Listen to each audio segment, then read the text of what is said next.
أعوذ بالله السميع العليم من الشيطان الرجيم من همزه ونفخه ونفثه بسم الله الرحمن الرحيم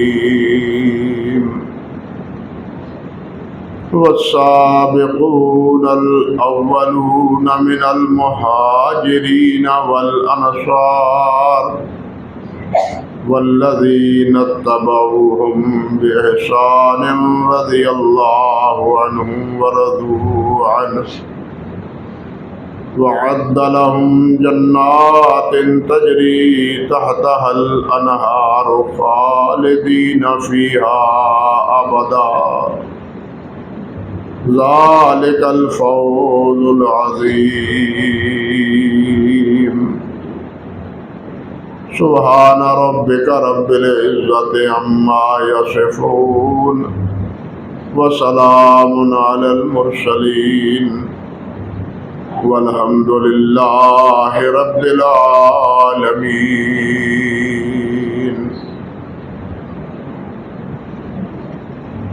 محترم معزز سامعین کرام، عزت مآب میری بہنوں اور بیٹیوں،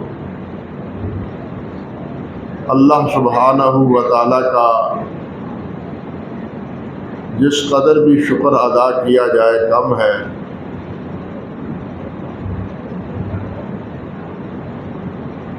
باقی انعامات جنہیں حیطۂ شمار میں نہیں لایا جا سکتا،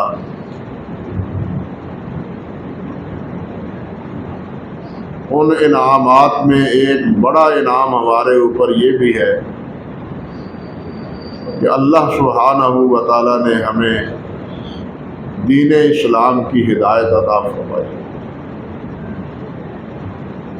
اور اپنے حبیب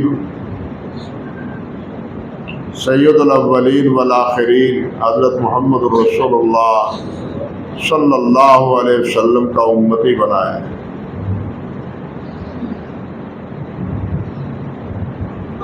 ہم نے ایمان کو قبول کر کے کسی پر احسان نہیں کیا، بلکہ جو بھی ہم عمل کرتے ہیں نیک، یہ اپنے لیے کرتے ہیں۔ ان اعمال میں کسی پر کوئی احسان اور کوئی بھی امتنان نہیں ہے۔ قرآن مجید میں سورۃ الحجرات میں اللہ سبحانہ و تعالیٰ نے ذکر فرمایا ہے کہ کچھ اعرابی آئے جو نئے نئے مسلمان تھے، ابھی ان کے دلوں میں ایمان نے گھر نہیں کیا تھا۔ وہ نبی علیہ السلام سے مال غنیمت میں حصے کا مطالبہ کرتے تھے اور اس بات کا تذکرہ کرتے تھے کہ جناب دیکھیں نا، باقی لوگوں سے تو آپ نے لڑائیاں لڑی ہیں، جنگیں کی ہیں، ہم تو بغیر کسی لڑے کے اور بغیر کسی جنگ اور فکرے اور فساد کے ہمارے آپ کے قدموں میں آ کے ڈھیر ہو گئے۔ یہ باتیں وہ کرتے اور ساتھ کہتے کہ ہمیں بھی اس لیے دیں، ہم مستحق ہیں۔ اللہ سبحانہ و تعالیٰ نے ان کے اس کہنے پر بڑی وضاحتیں فرمائی ہیں سورۃ الحجرات میں، اور انہی وضاحتوں میں سے ایک وضاحت یہ بھی ہے کہ یمنون علیک ان اسلموا قل لا تمنوا علی اسلامکم بل اللہ یمن علیکم ان ہداکم للایمان ان کنتم صادقین۔ فرمایا یہ اے میرے نبی، یہ آپ پر احسان جتلاتے ہیں کہ دیکھو جی ہم مسلمان ہو گئے ہیں، بغیر لڑے بھڑے کے آپ کے پاس آ گئے ہیں، آپ کی خدمت میں حاضر ہو گئے ہیں۔ یمنون علیک، فرمایا قل لا تمنوا علی اسلامکم، آپ کہہ دیں کہ میرے اوپر اپنے اسلام لانے کا احسان نہ جتلاؤ، بل اللہ یمن علیکم، بلکہ یہ اللہ کا احسان ہے، یہ تمہارے اوپر اللہ کا احسان ہے کہ اللہ تعالیٰ نے تمہیں اسلام جیسے دین کی تمہیں رہنمائی اور سمجھ عطا فرمائی، ان ہداکم للایمان ان کنتم صادقین، اور تمہیں ہدایت، ایمان کی ہدایت عطا فرمائی۔ یہ اسلام اور ایمان کی ہدایت اللہ ذوالجلال کی توفیق کا نتیجہ ہے، اللہ کی مہربانی، اللہ کا احسان ہے بہت بڑا، بشرطے کہ ہم اس کی قدر کریں۔ اس ایمان کا تقاضا اولین یہ ہے کہ ہم دل و جان سے اللہ اور اللہ کے رسول صلی اللہ علیہ وسلم کی اطاعت کریں۔ وما ارسلنا من رسول الا لیطاع باذن اللہ، رسول کو تو بھیجا ہی اس لیے جاتا ہے کہ اللہ کے حکم سے رسول کی اطاعت کی جائے، اس لیے ایمان لانے والوں کے لیے پہلا اولین سبب یہ ہے کہ وہ اللہ اور اللہ کے رسول کے سامنے اپنا سر خم کرے،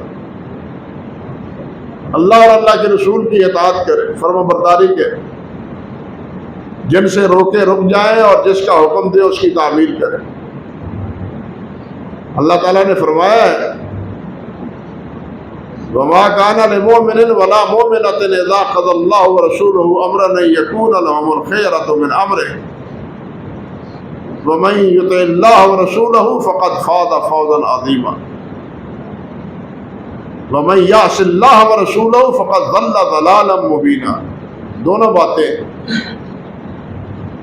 فرمایا کہ مومن مرد ہو یا مومنہ عورت ہو، ان کے لیے یہ گنجائش نہیں ہے کہ کسی معاملے کا فیصلہ اللہ اور اللہ کے رسول فرمائیں کہ تم نے ایسا کرنا ہے، ایسا نہیں کرنا، تو ان کے لیے کوئی اختیار نہیں، کوئی گنجائش نہیں کہ وہ اس کو مانے یا نہ مانے۔ ان کو باہر نہ ماننا ہی ماننا ہے، ایمان کا تقاضا یہ ہے وَمَن يَعْصِ اللَّهَ وَرَسُولَهُ، اور جو اللہ اور اللہ کے وَمَن يَعْصِ اللَّهَ وَرَسُولَهُ، جو اللہ اور اللہ کے رسول کی نافرمانی کرتا ہے فقد ضل ضلالا مبینا، اس کی گمراہی میں کوئی شک نہیں، کھلا گمراہ ہے، واضح روشن گمراہی میں مبتلا ہے۔ نبی علیہ السلام کا فرمان بھی ترکت فیکم امرین لن تضلوا ما تمسکتم بہما، دو چیزیں دے کے جا رہا ہوں، جب تک اسے تھامے رکھو گے تم گمراہ نہیں ہوگے۔ ایک اللہ کی کتاب ہے، ایک میری سنت، ایک میرا طریقہ ہے، میرے طریقے کو اپناؤ، میرے حکم کی تعمیل کرو، اللہ نے جو فرمایا ہے اس کی تعمیل کرو، اس پر اکتفا کرو گے، قناعت کرو گے تو ہدایت پاؤ گے، اس سے تجاوز کرو گے یا اس میں مداہنت کرو گے، کمی بیشی کرو گے، گمراہ ہو جاؤ گے۔ اللہ اکبر کبیرہ۔ اور یہ بھی فرمایا من یطع اللہ ورسولہ فقد فاز فوزا عظیما، کہ جو اللہ اور اللہ کے رسول کی اطاعت کرتا ہے وہ ہے کامیاب، فلاح پانے والا، کامیاب ہونے والا، دنیا میں بھی اور آخرت میں۔ اس لیے میرے بھائیوں، ہمیں اللہ نے ایمان کی، اسلام کی توفیق عطا فرمائی ہے، تو اس کا اولین تقاضا یہ ہے کہ ہم اللہ اور اللہ کے رسول کی اطاعت کریں۔ جس سے اللہ ذوالجلال والاکرام نے روکا ہے رک جائے، خاموش ہو جائے، اس سے بحث و تکرار مت کریں۔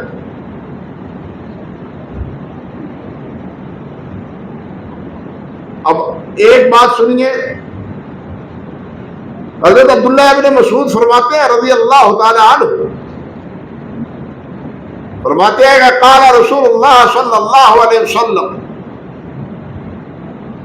رسول اللہ صلی اللہ علیہ وسلم نے ارشاد فرمایا، اذا ذکر اصحابی فامسکوا واذا ذکر النجوم فامسکوا واذا ذکر القدر فامسکوا، جب میرے صحابہ کا ذکر آئے تو خاموش ہو جاؤ، زبانیں بند کر لو۔ جب نجوم ستاروں کی چالوں کی بات آئے فامسکوا، رک جاؤ، اس میں غور و فکر نہ کرو۔ فرمایا وَإِذَا ذُكِرَ الْقَدَرُ فَامْسِكُوا، جب تقدیر کا ذکر آئے تو خاموش ہو، اس میں بحث نہ کرو، تکرار نہ کرو۔ لیکن المیہ یہ ہے، آپ میڈیا پر کھول کے دیکھیں، ہر طرف سے صحابہ کرام رضوان اللہ علیہ اجمعین کے بارے میں باتیں ہو رہی ہیں۔ کوئی جنگ جمل کو موضوع بنا رہا ہے، کوئی جنگ صفین کو موضوع بنا رہا ہے، کوئی حضرت عثمان کو موضوع بنا رہا ہے، کوئی حضرت علی کو موضوع بنا رہا ہے، کوئی حضرت حسین کو موضوع بنا رہا ہے۔ مختلف عناوین پر حضرات تبصرے کرتے ہیں، اور اس کے جو نتیجے نکلتے ہیں اس سے حقیقتاً یہ بے خبر ہے۔ معذرت کے ساتھ عرض کرتا ہوں، اس کے نتیجے میں جس سے بھی بات کریں، آپ جنگ جمل پر بات کریں، جنگ صفین پر بات کریں، بات کس پر آئے گی؟ صحابہ کرام پر آئے گی۔ ان کا کیا کہنا، وہ تو آپس میں لڑتے رہے، ایک دوسرے کو قتل کرتے رہے، خون ریزی کرتے رہے، یا ان کی بات کرتے ہو تم؟ آئی نا بات صحابہ پر، اللہ اکبر کبیرہ۔ اسی طرح جب قدر تقدیر پر بات کی جائے تو انسان گمراہیوں میں مبتلا ہوتا ہے۔ اسی طرح جب نجوم پر بات کی جائے، ستاروں کے بارے میں، تو انسان کا ایمان متزلزل ہو کے رہ جاتا ہے۔ جہاں یہ بات نبی کریم صلی اللہ علیہ وسلم نے ارشاد فرمائی، وہاں حضرت عبداللہ ابن عباس رضی اللہ تعالی عنہ نے اس کو ذرا تفصیل سے بیان کیا۔ حضرت عباس فرماتے ہیں اپنے شاگرد سعید بن جبیر، امام سعید بن جبیر رحمۃ اللہ علیہ سے، جو ان کے شاگرد تھے اور موت کے بعد تابعین میں ان کا شمار ہوتا ہے، اللہ اکبر کبیرہ، فرمایا قال علی ابن عباس احفظ عنی ثلاثا، سعید میری تین باتیں یاد رکھو، میں تمہیں تین باتیں کہہ رہا ہوں، ان کو پلے باندھ لو، یاد رکھو، احفظ، محفوظ کرو، یاد کرو اس کو۔ فرماتے ہیں ایاک والنظر فی النجوم، خبردار یہ ستاروں پہ غور و فکر نہ کرو، ستاروں کی چالوں کو مان آؤ، فإنہ یدعو الی الکہانہ، ستاروں پر غور و فکر کرنے والا کاہن ہو جاتا ہے، جادوگر ہو جاتا ہے۔ فرماتے ہیں وَإِيَّاكَ وَالنَّظَرَ فِي الْقَدَرِ، خبردار تقدیر میں بحث نہ کرو۔ تقدیر یہ اللہ سبحانہ و تعالیٰ کے علم کا اظہار ہے، تفصیل کی ضرورت نہیں، اجمالاً یہ سمجھیے، حدیث میں آتا ہے نبی علیہ السلام نے یہ فرمایا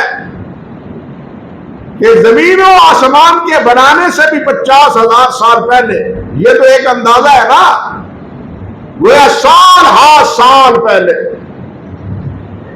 اللہ سبحانہ و تعالیٰ نے قیامت تک اور قیامت کے بعد جو کچھ ہونا ہے اس تمام چیزوں کو اللہ ذوالجلال نے قلم کو کہہ کے لکھوا دیا تھا۔ کون گمراہ ہے، کون صراط مستقیم پر ہے، کون جنتی ہے، کون دوزخی ہے، کون دوزخ سے نکل کے جنت میں جائے گا، کون فرمانبردار ہے، کون نافرمان ہے، کس کا ایمان کس دائرے میں ہے، کفر کیا ہے وہ کس دائرے میں ہے، یہ ساری تفصیلات اللہ ذوالجلال نے قلم سے لکھوا دی۔ ہمارا ایمان ہے کہ اللہ سبحانہ و تعالیٰ کا علم ازلی ہے، ابدی ہے اور صحیح ہے۔ اللہ کا علم حادثات کی بنیاد پر نہیں، واقعات کی بنیاد پر نہیں، واقعات اور حوادث سے پہلے اللہ ذوالجلال کو ہر چیز معلوم ہے۔ اللہ ذوالجلال کا علم محیط ہے ہر چیز کو، اور اپنے سے علم کی بنیاد پر ہی اللہ سبحانہ و تعالیٰ نے جو کچھ ہونا تھا وہ سب کچھ لکھوا دیا۔ اور ہمارا یہ بھی ایمان ہے کہ اللہ کا علم غلط نہیں ہو سکتا، اللہ کی فرمائی ہوئی بات کبھی غلط نہیں ہو سکتی، اس لیے جو کچھ ہو چکا ہے، جو کچھ لکھ دیا گیا وہ ہو کے رہے گا، کوئی اس پہ رد و بدل کرنے کا مجاز نہیں ہے۔ لوگوں نے تو بڑی تکلیف ہوتی ہے، حیرانی بھی ہوتی ہے کہ کہاں ہم گمراہیوں میں مبتلا ہیں۔ یہ چند روز کی بات ہے، سوموار کے روز نوار وقت کے ایک پورے صفحے پر ایک تاج الدین حضرت صاحب کا تعارف آیا اور انہیں ہفت اقلیم کا بادشاہ قرار دیا۔ شہنشاہ، بادشاہ نہیں، شہنشاہ۔ حالانکہ نبی علیہ السلام نے یہ شہنشاہ لفظ بولنے سے ہی منع کیا ہے، اس سے روکا ہے۔ وہ شہنشاہ ہی نہیں، ہفت اقلیم کا شہنشاہ ہے۔ اور ظلم کی انتہا یہ ہے کہ اس کی تصویر کے اوپر لکھا ہوا ہے کل یوم ہوا فی شان۔ سورۃ الرحمن میں یہ صفت کس کی بیان ہوئی ہے کہ ہر اللہ ذوالجلال ہر آن ہر لا آن کسی اور شان، کسی اور عمل، کسی اور حکم میں اللہ سبحانہ و تعالیٰ فرما رہے ہیں کل یوم، ہر روز آج یہ حکم صادر ہو رہا ہے، آج یہ تبدیلی ہو رہی ہے، آج یہ ہو رہا ہے، آج یہ فرمایا جا رہا ہے۔ یہ شان اللہ سبحانہ و تعالیٰ کی بیان ہوئی، لیکن ان ظالموں نے وہی شان اللہ سبحانہ و تعالیٰ کے علاوہ تاج الدین جس کا تعارف تھا اس کے ذمہ لگا دی۔ آپ ایمانداری سے بتلائیں کہ اس کے بعد کھلا شرک اور کیا ہوتا ہے۔ اور حال یہ ہے اس بابے کا جو تصویر دی گئی ہے اس کے یہ رانے یہاں تک بالکل برانا اور ننگی ہے، اوپر سے چادر لی ہوئی جس کا چھپانا نبی علیہ السلام نے فرمایا ضروری ہے مسلمان مرد کے لیے، ناف سے لے کے گھٹنوں تک یہ حصہ تو اس کا برانا ہے جس کو شہنشاہ ہفت اقلیم کہا جا رہا ہے۔ اس تصویر میں اللہ کے رسول صلی اللہ علیہ وسلم کی نافرمانی ظاہر ہو رہی ہے، لیکن اسے شہنشاہ ہفت اقلیم پاور کروایا جا رہا ہے۔ تو ظلم کی انتہا ہے، شرک کی بھی کوئی حد ہے۔ اگر کہیں تو جی بھی بزرگوں کی توہین ہے، بزرگوں کی توہین نہ ہو، اللہ سبحانہ و تعالیٰ کنارے رکھتے ہیں تو لگ جائے۔ انا للہ و انا الیہ راجعون۔ وما قدر اللہ حق قدر، ان ظالموں نے اللہ ذوالجلال کی عظمت کو پہچانا ہی نہیں۔ اللہ اکبر کبیرہ۔ تو یہ اللہ سبحانہ و تعالیٰ کا علم ہے جو ازلی ہے، ابدی ہے، صحیح ہے، اس میں غلطی کا کوئی امکان نہیں۔ ہر انسان اپنے علم میں خطا اور غلطی کر سکتا ہے، اپنے فیصلے میں غلطی کر سکتا ہے، لیکن اللہ کا فیصلہ غلط ہو سکتا نہیں۔ اللہ نے فیصلے فرما دیے۔ حدیث میں آتا ہے کہ نبی علیہ السلام ایک دفعہ تشریف لائے، صحابہ بیٹھے ہوئے، اتنی بڑی بڑی کتابیں دو ہاتھوں میں، آپ نے فرمایا یہ مجھے دی گئی اللہ نے دی بیٹی ہے، اس میں اہل جنت کے نام ہے، اس میں اہل جہنم کے نام ہے۔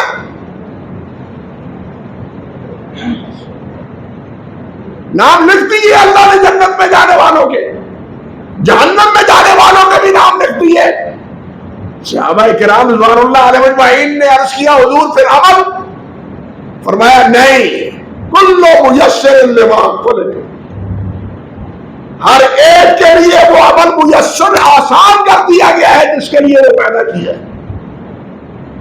اب ہمارے لیے ایک عمل مشکل ہے، لیکن رہزنی اور قدر گری کرنے والوں کے لیے وہ کوئی مشکل نہیں ہے، وہ روز کا ان کا دھندا ہے۔ ہم یہ واقعہ سن کے کانپ اٹھتے ہیں، پریشان ہو جاتے ہیں، لیکن ان کی زمینوں پہ کوئی شکل نہیں پڑتا۔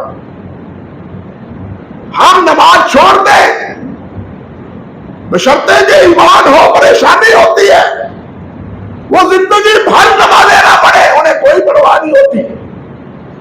کل میسر لما خلق، اللہ تعالیٰ نے جس کام کے لیے جس کو پیدا کیا وہ اس کے لیے آسان ہے۔ مزدور کے لیے مزدوری، بادشاہ کے لیے بادشاہی، باپ کے لیے والد، بیٹے کے لیے اولاد، معلم تعلیم، طالب علم کے لیے تعلیم، یہ سب اللہ سبحانہ و تعالیٰ کی تقسیم کے مطابق ہو رہا ہے اور اسی کے مطابق سارا کام چل رہا ہے۔ تو بھائیوں فرمایا حضرت عبداللہ ابن مسعود، عبداللہ ابن عباس نے رضی اللہ تعالیٰ عنہ، وَإِيَّاكَ وَالنَّظَرَ فِي الْقَدَرِ فَإِنَّهُ يَدْعُو إِلَى الزَّنْدَقَةِ، تقدیر پر غور نہ کرو، تقدیر پر غور و فکر کرو گے تو گمراہی آئے گی، زندیق بن جاؤ گے۔ نام اسلام کا لوگے لیکن اسلام کی جڑیں کاٹو گے۔ زندیق کس کو کہتے ہیں؟ زندیق اس کو کہتے ہیں جو نام اسلام کا لے لیکن اسلام کے خلاف اس کا عمل اور اس کے اقوال اسلام کے خلاف، بات اسلام کی کرے۔ پھر فرمایا ایاک وشتم اصحاب رسول اللہ صلی اللہ علیہ وسلم، خبردار صحابہ کرام کے بارے میں زبان نہ کھولنا، برا نہ کہنا، باتیں نہ بنانا۔ فرمایا فَيَقُبُّكَ اللَّهُ عَلَى وَجْهِكَ يَوْمَ الْقِيَامَةِ، اگر یہ جسارت کرو گے کہ اللہ قیامت کے دن تمہیں اونپا کر کے جہنم میں پھینک دے۔ یہ حضرت عبداللہ ابن عباس فرماتے ہیں، وہی بات جو نبی علیہ السلام نے ارشاد فرمائی، اور یہی بات عبداللہ ابن عباس کے شاگرد امام محمود بن مہران فرماتے ہیں، محمود بن مہران فرماتے ہیں رحمت اللہ علیہ، سلاسن تین چیزیں ہیں، احفظوہن، ان کو چھوڑ دو، تین چیزوں کے پیچھے مت پڑو۔ پہلی چیز سب اصحاب ہی صلی اللہ علیہ وسلم، نبی علیہ السلام کے صحابہ کے بارے میں لب کشائی کرنا۔ فرمایا وَالنَّظْرُ فِي النُّجُومِ، ستاروں میں غور فکر کرنا، وَالنَّظْرُ فِي الْقَدَرِ، اور تقدیر میں غور و فکر کرنا، تقدیر میں باس و تمہیز کرنا۔ آپ مجھے بتلائیے صحابہ کرام موضوع باس بنے ہوئے ہیں یا نہیں؟ ان کی عزتوں اور ان کی عظمتوں اور ان کے مقام اور مرتبے کو گہرایا جا رہا ہے یا نہیں؟ مختلف اسلوب سے آپ دیکھیں، قدر کی کا انکار کر کے تقدیر پر غور و فکر کرنے کے نتیجے میں، اب نتیجہ دیکھیے، جس سے روکا تھا تقدیر کے میں غور و فکر کرنے سے، لوگوں نے تقدیر میں غور و فکر کیا، دو جو فرقے بن گئے۔ سنیے، دو گمراہیاں مبتلا ہوئی، دو گمراہیوں نے جنم لیا، ایک قدریہ کی، ایک جبریہ کی۔ قدریہ نے تقدیر کا ویسے ہی انکار کر دیا کہ تقدیر ہے ہی نہیں۔ جبریہ نے کہا یہ تو جبر ہے، تقدیر ہمارے لیے ہم مجبور محض ہیں، ہم تو مطلع ہیں، اللہ نے جو فیصلے فرما دیے ہم اس کے تابع فرمائیں۔ یہ جبریہ بھی گمراہ، یہ قدریہ بھی گمراہ، یہ دونوں گمراہیوں میں کیوں مبتلا ہوئے؟ تمام امت کے ائمہ نے انہیں کیوں بدعتی کہا؟ کہ انہوں نے تقدیر میں غور و فکر کرنے کے نتیجے میں ایک نے تقدیر کا انکار کر دیا، ایک نے تقدیر کے خلاف جبر کا عقیدہ اختیار کر لیا، یہ نتیجہ نکلا۔ حضرت صحیح مسلم میں حضرت عبداللہ ابن عمر رضی اللہ تعالیٰ عنہ سے حمید بن عبد الرحمن کہتے کہ حضرت صاحب ہمارے بصرہ میں کچھ لوگ ایسے ہیں کہ قد ظہر قبلنا الناس یقرؤون القرآن، لوگ ہیں وہ قرآن پڑھتے ہیں، اللہ کے رسول کو مانتے ہیں، قرآن سے استدلال کرتے ہیں، یقرؤون القرآن وَإِنَّهُمْ يَزْعَمُونَ أَنَّ اللَّهَ قَدَرَ، اور وہ یہ کہتے ہیں کوئی تقدیر نہیں ہے، ایسے کسے کہانی ہے، کوئی تقدیر نہیں ہے۔ صحیح مسلم کی یہ پہلی روایت ہے۔ حضرت عبداللہ بن عمر رضی اللہ تعالیٰ عنہ نے یہ بات سنی تو فرمایا اذا لقیت اولئک فاخبرہم، اب جب بھی ان لوگوں سے ملے جن کا یہ عقیدہ، جن کی یہ فکر ہو، تو انہیں یہ بات بتلا دے میری طرف سے کہ انی بریء منہم وانہم براء منی، میرا ان سے کوئی تعلق نہیں اور ان کا میرے ساتھ کوئی تعلق نہیں۔ اگر وہ تقدیر کا انکار کرتے ہیں تو میں ان سے بری الذمہ ہوں۔ فرماتے ہیں واللہ، اللہ کی قسم، لو ان لأحدہم مثل احد ذہبا، اگر ان میں سے کوئی ایک اور پہاڑ کے برابر بھی سونا خرچ کر دے تو اللہ کی قسم ان کا یہ سونا ایک اور پہاڑ کے برابر بھی خرچ کیا ہوا اللہ کے ہاں قبول نہیں ہے جب تک وہ تقدیر کو نہیں مانے۔ کیوں؟ کہ جبرائیل امین آئے تھے، میرے ابا جی نے کہا، جبرائیل امین نے آ کے نبی علیہ السلام سے پوچھا، حدیث طویل ہے، حدیث جبرائیل کے نام سے پوچھا مل ایمان، حضور ایمان کیا ہے؟ ایمان کسے کہتے ہیں؟ فرمایا ان تؤمن باللہ وملائکتہ وکتبہ ورسلہ والیوم الآخر وتؤمن بالقدر خیرہ وشرہ۔ فرمایا ایمان یہ ہے کہ اللہ کو مانو، اللہ کے فرشتوں کو مانو، اللہ کی کتابوں کو مانو، اللہ کے رسولوں کو مانو، قیامت کے دن کو مانو، اور تقدیر جو خیر ہے کسی کے بارے میں یا شر ہے اس کو مانو۔ نبی علیہ السلام نے یہ فرمایا اور جبرائیل نے کیا کہا؟ صدقت، یہ ہے ایمان۔ جس طرح لا الہ الا اللہ محمد رسول اللہ یہ ایمان کی علامت ہے، اللہ اور اللہ کے رسول پر ایمان لانا، قیامت اور کتابوں پر، رسولوں پر ایمان لانا، یہ ایمان ہے، اسی طرح تقدیر پر ایمان لانا بھی ایمان ہے۔ اب جو تقدیر کا انکار کرتا ہے وہ گویا کہ ایماندار نہیں ہے۔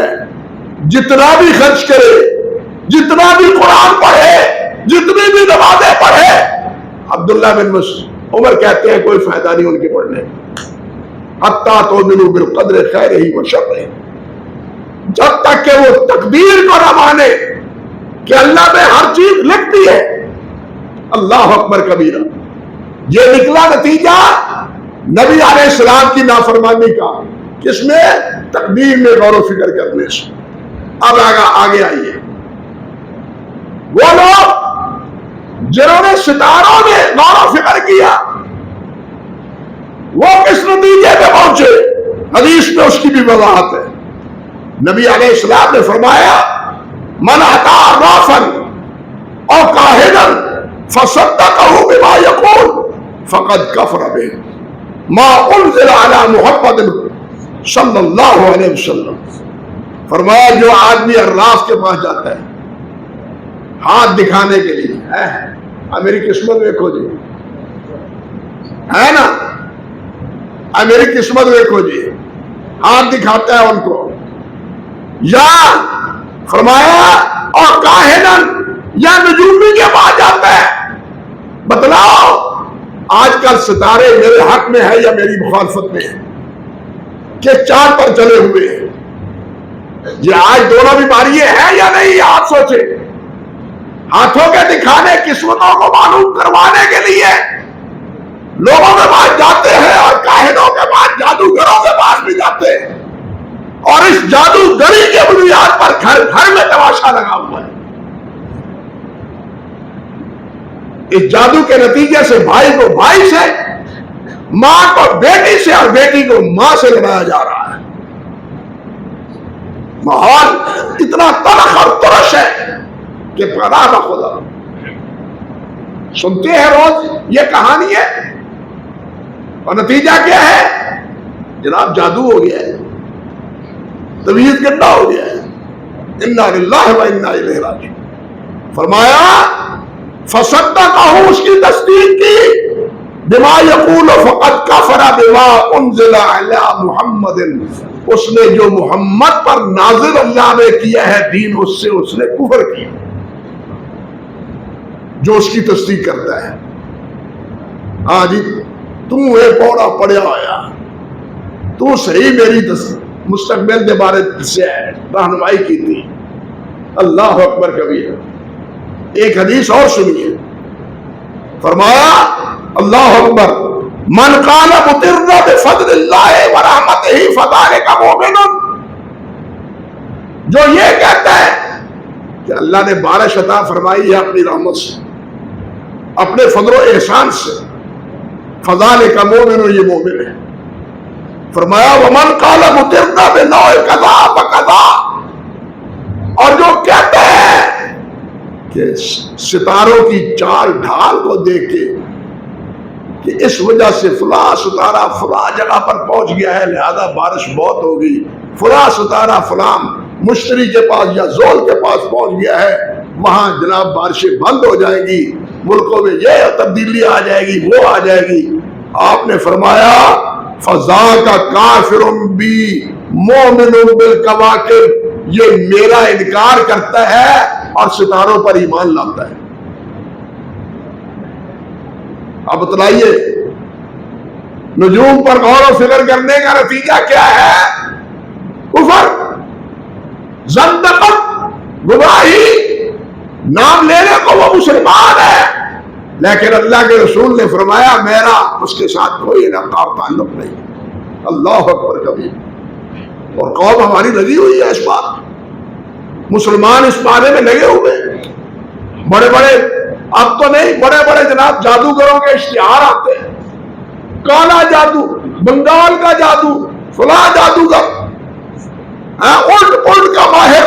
اللہ اکبر کبیرہ. برباد کر دیا ان جادوگروں نے. لیکن وہ خود بھی برباد ہوئے، اس کے پاس جانے والے بھی ایمان سے برباد ہوئے. یہ نتیجہ نکلا کس کا؟ سمجھ لے بات.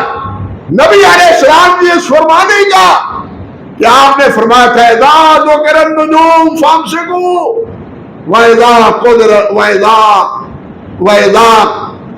قیل القدر فامسکوا. جب قدر کی بات آئے، تقدیر کی بات آئے، چپ ہو جاؤ. جب ستاروں کی بات آئے تو چپ ہو جاؤ. اب آئیے تیسری بات.